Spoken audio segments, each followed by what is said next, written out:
Restaurant Unstoppable. What the most successful restaurateurs know that you don't. Anything we have not discussed up to this point that you're just like, I really wanted to talk about this. Well, so some of what we do. So if corporate restaurants, the things that they do well, we suck at, or we're getting better at, because like you mentioned, like it's so important for independents or small businesses to model yourself as best you can after these corporates. So we're getting better at that. But the things that like the corporates suck at, and that's like having a soul, and being real, we're fantastic at. I mean, I'm really big on this team building stuff. I mean, everybody's a team here. If somebody's in the weeds, like somebody better help them out, man. Like I will stop my truck and do what, answer a phone call, whatever I have to do to ease that person's load, that's really, important. And about 2 years ago, whenever I was really starting to look into like, all right, I need better people. I need to find better people. So I started like creating, working on this, like attracting. Instead of, you get back to that push-pull marketing, I wanted to attract people to me. And in order to attract people to me, I had to be a pleasing personality or whatever. I had to be a nice dude. Yeah. I couldn't be known as this, asshole. Yeah. And so I started, reading, doing exactly what I was doing before, reading books on this, like building better habits around this, and like being really cognitive around this, thoughtful around my attitude. So I gave this offer, and it still really stands to this day. I just don't announce it as much.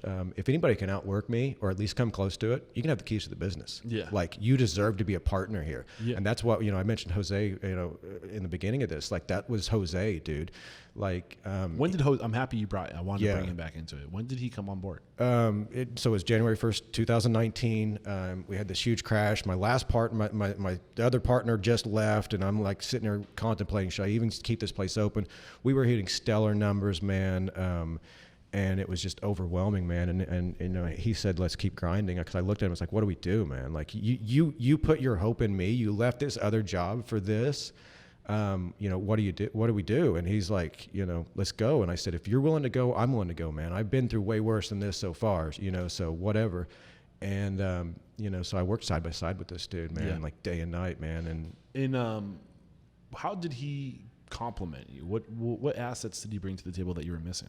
So we're like, the ungay married dudes, you know what I mean? Kind of, life partner. We're like, a little bit, man. But that is what your business partner is. And that's something that comes up a lot on the show is like, you are going, a marriage is a legal document binding you legally to this person, and you together are trying to have a better life. How is that not different from going into business? It's absolutely not, man. Yeah. Like it is a marriage, and ideally a lifelong marriage if you do everything right. Unless you're just trying to build something to sell it, but ultimately you need a partnership. So where's the symbionts? What's the word I'm looking for? Symbiotic? Is there a short word of saying?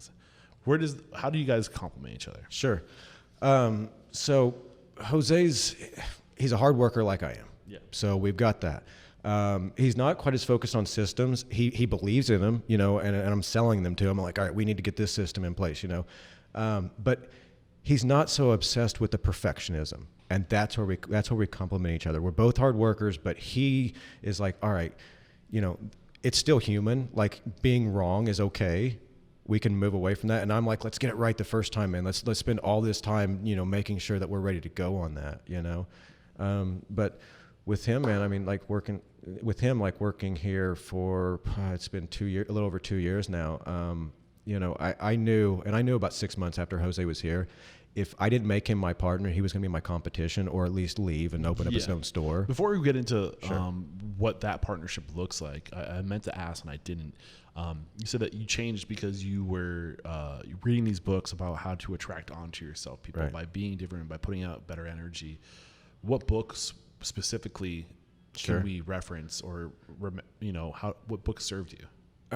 Probably my Bible with this, man, is, and it's very cliche, man, is how to win friends and influence people. It's very, it's cliche, I know, but it works. There's a reason why it echoes. Right. It's powerful stuff, and it's just very simple. How you treat people is right, for sure, what you get back. Absolutely, man. Yeah. And a lot of Jim Rohn stuff, man. Jim Rohn, great storyteller, man. And I know, these are all like really cliche, like entrepreneurial things, but like you said, they do work, man. So why not drop them, Yeah, for sure. Thanks for getting into that. Okay, so you said that if you didn't offer partnership to Jose, he was going to become your competitor. Sure. How do you approach writing down and getting things, like how are you doing this partnership differently than your previous partnership? Because this isn't family anymore. This is right. This is real. Yeah. Yeah.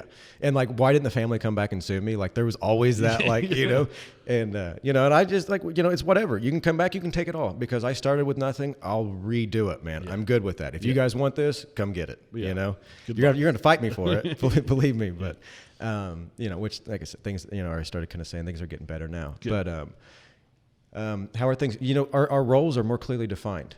And what does this look like if this happens? What does this look like, if that happens? But I think it's just really like our roles are defined on what we're doing here, and our roles are defined on like our goals are defined on where our roles go. What are your roles versus his roles? So his roles at the moment, until we evolve past this, and it'll always be this, I think, is operations, is more the day to day.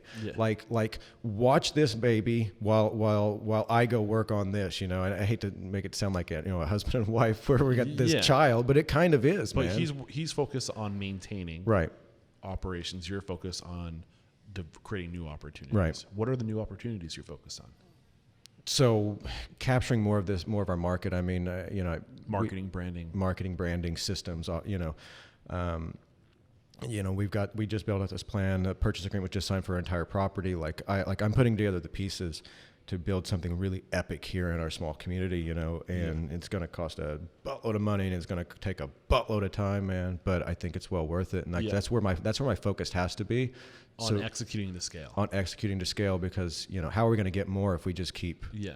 What about? I know you're really big into looking for and implementing technology. I know. Oh yeah. Ovation, a recent guest on the show, has been something that you've been really excited about.